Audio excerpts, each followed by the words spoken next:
Welcome to bird media. నేను మీ పవన్ కృష్ణమూర్తి. ఆంధ్రప్రదేశ్లో భూ వివాదాలు ఎలా ఉన్నాయి అంటే, భూమి మందే. రేపు ఎవడన్నా వచ్చి కబ్జా చేసుకున్నాడు అనుకోండి, మంది కాదు.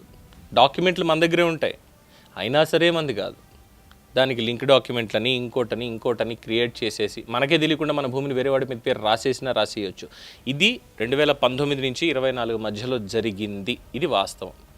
అందుకే కదా ప్రజలందరూ కలిసి కూటమిని ఎన్నుకున్నారు. కూటమి 2 ఏళ్ళు అయింది వచ్చి. మరి ఈ 2 ఏళ్లలో ఎన్ని భూ వివాదాలు క్లియర్ చేయగలిగారు? చంద్రబాబు నాయుడు గారిది అయ్యింది.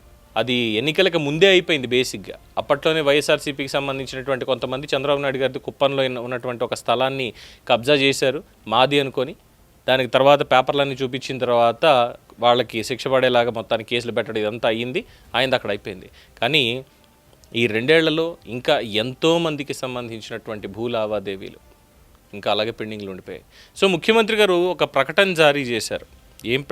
ఏంటి ఆ ప్రకటన అంటే, రంగంలోకి సీఎం, భూ సమస్యలపై క్షేత్రస్థాయిలో స్వయంగా పరిశీలన, నేడు సిద్ధాంతంలో రైతులతో ముఖాముఖి. అది నిన్న జరిగింది.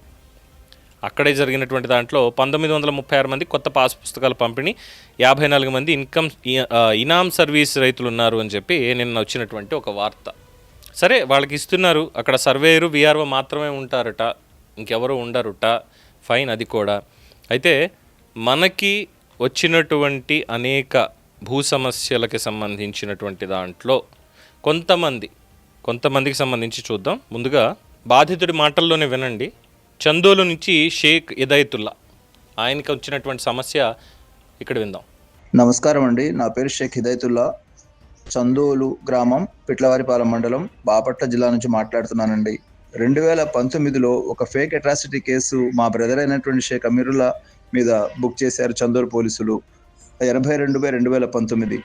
అది డిసెంబర్ 2024 డిసెంబర్ 3వ తారీఖున అది ఫేక్ కేసుగా, తప్పుడు కేసుగా, మరియు అది అతను ఒక కన్వర్ట్ క్రిస్టియన్గా నిర్ధారిస్తూ కత్తి సలోమన్ పెట్టినటువంటి కేసు డిస్ట్రిక్ట్ కోర్టు ప్రత్యేక న్యాయస్థానం రద్దు చేయడం జరిగింది.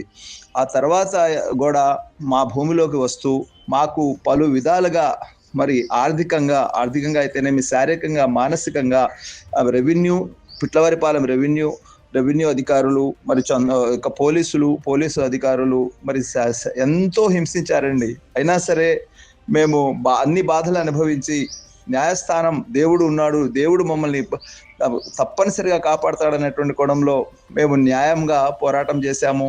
ఆ తప్పుడు కేసుగా నిర్ధారించింది. అయినా వాళ్ళ యొక్క ఎస్సీ సర్టిఫికేట్ క్యాన్సిల్ చేయకుండా కలెక్టర్ బాపట్ల మరి వాళ్ళ మీద చర్యలు తీసుకోకుండా తప్పుడు కేసు పెట్టినందుకు అప్పుడు ఉన్నటువంటి ఎస్ఐ మీద, సర్కిల్ మీద, డిఎస్పీ మీద, వాళ్ళ మీద చర్యలు తీసుకోకుండా తప్పుడు సర్టిఫికేట్, ఎస్సీ సర్టిఫికేట్, అతనే కన్వర్ట్ క్రిస్టియన్ అని చెప్తుంటే ఇతను ఎస్సీ సర్టిఫికేట్గా ఇచ్చినటువంటి అప్పటి తహసీల్దార్ మీద ఇప్పుడు ఉదాసీన వైఖరి చేస్తున్నటువంటి ఇప్పటి తహసీల్దార్, ఇప్పటి విఆర్ఓల మీద చర్యలు తీసుకోకుండా ఎంతకాలం రక్షిస్తూ మా యొక్క కుటుంబం యొక్క క్షోభకు గురి చేశారండి.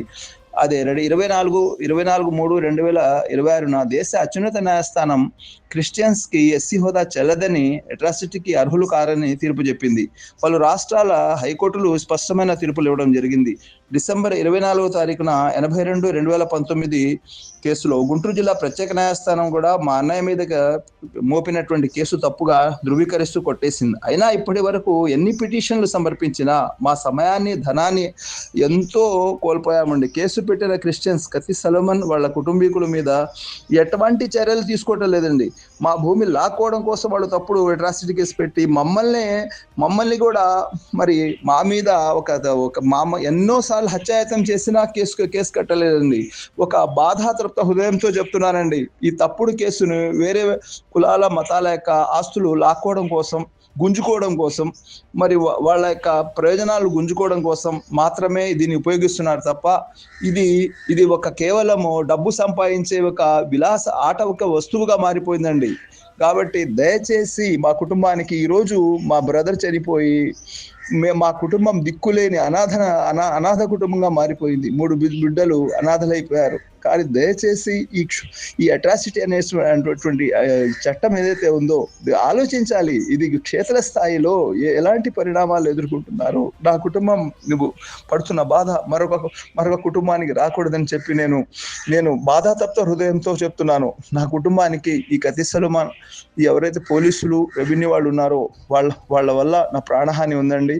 నన్ను రక్షిస్తారని, నా కుటుంబాన్ని రక్షిస్తారని, ఒక భద్రతతో జీవితాన్ని గడపడానికి అవకాశం ఇస్తారని, వాళ్ళ యొక్క ఫేక్ అట్రాసిటీ కేసు పెట్టడానికి కారణమైనటువంటి ఆ ఎస్సీ సర్టిఫికేట్ రద్దు చేస్తారని, మా ఆస్తులలో మేము మైనారిటీ కులస్తులం, మా ఆస్తులలో వాళ్ళు రాకుండా తగిన చర్యలు తీసుకుంటారని, ఇకనైనా డబ్బు సంపాదించి ఆదాయ వనరుగా మార్చుకున్నటువంటి రెవెన్యూ పోలీస్ వాళ్లకు ఈ యొక్క కేసులు కట్టి అమాయకులైనటువంటి నాలాంటి అమాయకులను సతాయిస్తున్నందుకు వాళ్ళ మీద చర్యలు తీసుకోవాలని, సవినయంగా సమాజంలో ఏ కులమైనా ఏ మతమైనా మరి అందరూ సమానంగా ఉండాలని, మరి ఇటువంటి తప్పుడు కేసులు పెట్టినటువంటి వాడికి అందరూ తగిన విధంగా బుద్ధి చెప్పాలని, మరి ఎస్సీ సర్టిఫికేట్ తీసుకొని తప్పుడు ఉద్దేశాలను ఆపాదిస్తూ వాళ్ళు వేరే అమాయకుల ప్రాణాలు కోల్పోవడం కారణమవుతున్నటువంటి ఈ యొక్క సంఘటన ఏదైతే ఉందో దీన్ని మరి సభ్య సమాజం ఖండించాలని కోరుకుంటూ మాకు న్యాయం చేయండి, న్యాయాన్ని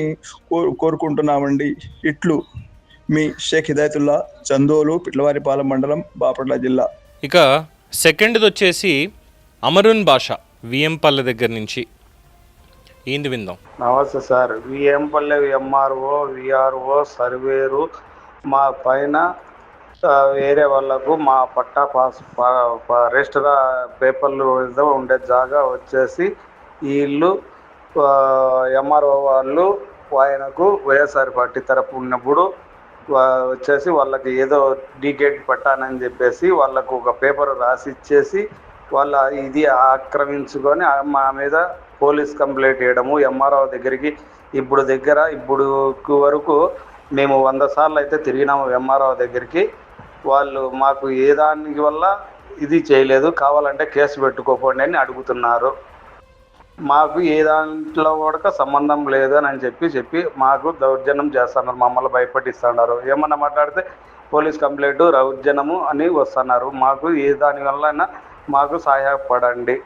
కలెక్టర్ దగ్గరికి పోయినాము, కాలేదు. ఎస్పీ దగ్గరికి పోయినాము, కాలేదు. ఎవరి దగ్గర పోయినా కూడా వాళ్ళ మాటే మాట్లాడుతున్నారు. వాళ్ళు ఫోన్ చేస్తే ఎంఆర్ఓ వాళ్ళు ఎంటర్ అవుతున్నారు. మేము ఎంఆర్ఓ దగ్గరికి పోయినా కూడా మాకు ఎలాంటి సమాధానం ఇవ్వలేదు. బేతపూడి ఆదయ్య అని పల్నాడు దగ్గర బొల్ల బ్రహ్మనాయుడు చేసినటువంటి వ్యవహారంలో దాదాపు 40 సెంట్లు మొత్తం పంటంతా కోల్పోయాడు. ఇక్కడ ఆ వీడియోలో ఒకసారి చూద్దాం.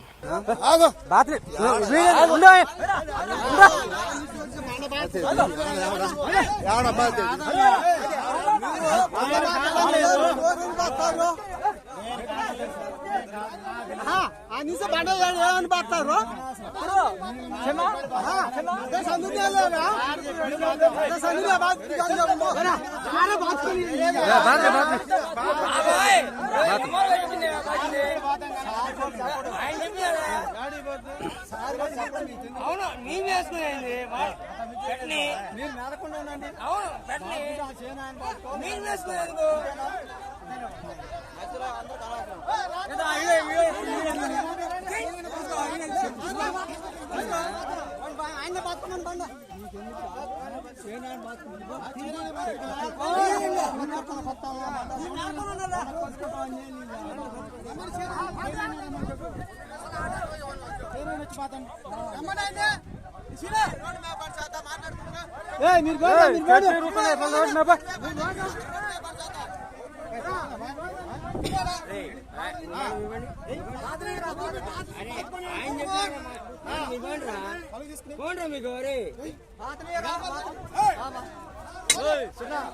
నీది కాదు, మీకు సంబంధం లేదు. ఇక్కడ మీకు సంబంధం లేదు, మీకు సంబంధం లేదు.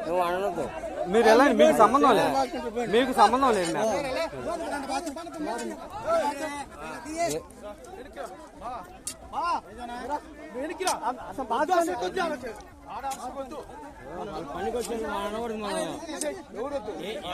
చెప్తే మీరేంది చూసారుగా, ఇవి బేసిక్గా ఒక 3 ఇన్సిడెంట్స్. అలాగే మొన్న శ్రీనివాస్ అని చెప్పి ఇది మన సత్సాయి జిల్లా నుంచి వచ్చాడు. అతనికి సంబంధించిన ఇష్యూ కూడా చూసాం. దాదాపు 900 మంది రైతులు అక్కడ ఒక పంచాయతీలోనే. అండ్ మిగతావన్నీ తీసుకున్నప్పుడు మొత్తం 22 లక్షల మంది రైతులు ఉన్నారు అని. అయితే ముఖ్యమంత్రి గారి ప్రకటన ఇది విన్న తర్వాత చాలామంది ఏమంటున్నారు తెలుసా, ఇప్పటివరకు చేసింది చాలు సార్, మీరు రంగంలో దిక్కండి. ముందు మీరు చేయాల్సింది, మీరు అధికారంలోకి వచ్చిన 2014 తర్వాత నుండి ఇప్పటి వరకు ఏ ఆస్తులనైతే 22A పెట్టారో వాటిని మొత్తం టోకుగా పాత స్టేటస్లోకి పెట్టండి, అంటే రోల్ బ్యాక్ చేయండి. ఈ ఒక్క పని చేస్తే 10 లక్షల కుటుంబాలకి ప్రభుత్వం పెడుతున్న నరకయాత నుంచి విముక్తి లభిస్తుంది. ఆ తర్వాత మీరు రంగంలోకి దిగి ఏమైనా ప్రభుత్వ ఆస్తులు పొరపాటున ప్రైవేట్ స్టేటస్లో పెడితే నోటీస్ ఇచ్చి సరైన పద్ధతిలో స్వాధీనం చేసుకోండి అంటూ చెప్తున్నారు. ఇది ఒకటి. తర్వాత PGRSలో చాలా వరకు కూడా ఇబ్బంది పడుతున్నారు. ఈ మ్యాటర్లు ఏవైతే ఉన్నాయో ఎందుకంటే మొత్తం సర్వేలు, రికార్డ్స్ ఇవన్నీ మార్చేసి దొంగ సంతకాలు పెట్టించి, లేదంటే దొంగ డాక్యుమెంట్లు పుట్టించి ఈ VROలు కావచ్చు, సర్వేయర్లు కావచ్చు, వీళ్ళందరూ కూడా చేస్తున్నటువంటి ప్రహసనంలో లెఫ్టినెంట్ కల్నల్ కోనేరు వెంకటేశ్వరరావు గారి గురించి మనం మాట్లాడుకున్నాం. అలాగే ఇంకొక ఇదే బ్రహ్మనాయుడికి సంబంధించిన దాంట్లోనే ఎక్కడో ఇంకొక ఆర్మీ అధికారి, అతనికి సంబంధించినటువంటి వ్యవహారం కూడా మనం చూసాం ఏ విధంగా చేశారు అనేటువంటిది. వీళ్ళందరూ వెళ్తున్నారు, కలెక్టర్ గారిని కలుస్తున్నారు. కలెక్టర్ కూడా వీళ్ళకి టచ్లో ఉంటున్నారు. చివరాఖరికి వచ్చి చెప్పేది ఏంటంటే, అయ్యా ఇది సివిల్ మ్యాటర్లో ఉంది, మీరు కోర్టుకి వెళ్ళి తేల్చుకోండి. అంటే MRO కానీ VRO కానీ వీళ్ళందరూ కలిసి, లేదంటే అక్కడ రెవెన్యూ డిపార్ట్మెంట్కి సంబంధించిన వాళ్ళు వీళ్ళందరూ కలిసి, లోకల్గా ఉన్న సర్వేయర్లు, సెక్రటరీలు, వీళ్ళు అసలు వీళ్ళ ప్రమేయం లేకుండా వీళ్ళకున్న ఆస్తిని వేరే వాళ్ళ పేరు మీద ట్రాన్స్ఫర్ చేసేసుకోవడానికి దానికి వాళ్ళు దస్తావేజులు కానీ ఇవి కానీ రాసియచ్చు శుభ్రంగా, అసలు సంప్రదింపు లేకుండా. కానీ వీళ్ళు మాత్రం ఇంత వృద్ధాప్యంలో దేశానికి సేవ చేసి వచ్చినట్టు వాళ్ళు కూడా ఇబ్బందులు పడాలా.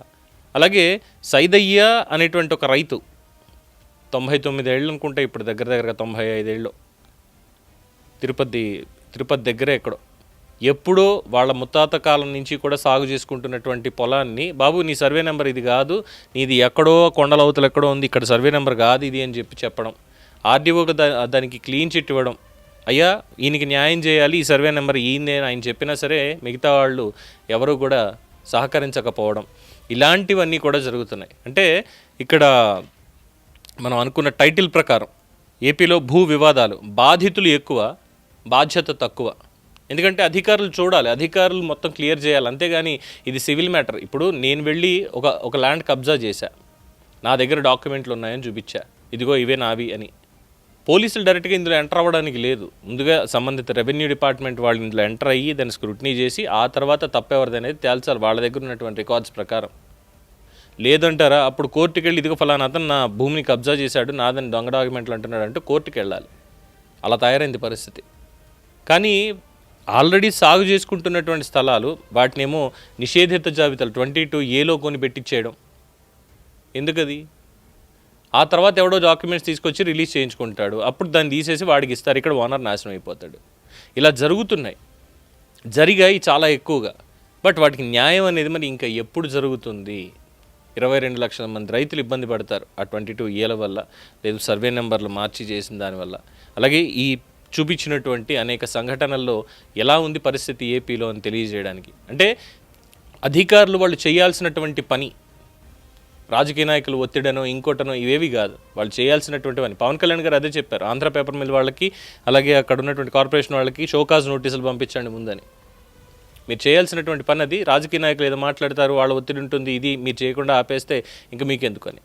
అలాగా అధికారులు చేయాల్సినటువంటి పని చేయకుండా, న్యాయం చేయకుండా ఉంటే మరి బాధ్యత లేనట్టే కదా. మరి ఆ బాధ్యత ఎలా గుర్తు చేయాలి వాళ్ళకి, ఎవరు గుర్తు చేయాలి? ఇదే ఇవాల్టి క్వశ్చన్. మీ అభిప్రాయం తెలియచేయండి. చూస్తూనే ఉండండి ది బర్డ్ మీడియా. ఈ వీడియో మీకు నచ్చినట్లయితే లైక్ చేయండి, షేర్ చేయండి, సబ్స్క్రైబ్ చేయండి. మరిన్ని అప్డేట్ల కోసం మా వాట్సాప్ ఛానల్ను ఫాలో చేయండి.